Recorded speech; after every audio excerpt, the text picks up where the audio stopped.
तर पालघरमधनं महत्त्वाची बातमी आहे। डहाणू तालुक्यातल्या गंजाड, धानिवरी आणि ओसविरा हा 6.5 कोटी रुपयांचा निधी खर्च करून तयार करण्यात आलेला रस्ता अवघ्या 2 महिन्यातच खचून गेलाय। 2 महिन्यांपूर्वी या रस्त्याचं काम पूर्ण झालं होतं, मात्र 2 दिवसांपूर्वी पालघर जिल्ह्यात झालेल्या मुसळधार पावसात या रस्त्याचा काही भाग खचलाय। रस्त्याचं काम सुरू असताना ते निकृष्ट दर्जाचं होतंय अशी तक्रार खरं तर स्थानिकांकडून वारंवार करण्यात येत होती। मात्र अधिकारी आणि कंत्राटदाराच्या अभद्र युतीमुळे प्रधानमंत्री ग्राम सडक योजनेच्या अधिकाऱ्यांनी याकडे दुर्लक्ष केलं।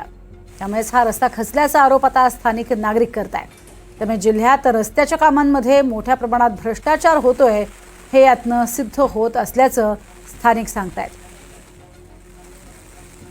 तब्बल 6.5 कोटी घालून हा रस्ता तयार करण्यात आलेला होता।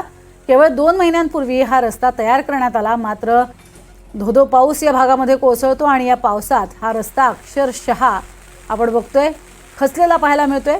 आसपास वाहनं जाणं हे सुद्धा धोकादायक असणार आहे। या संपूर्ण परिसरामधनं वाहनं नेत असताना सावधानता बाळगणं गरजेचं आहे।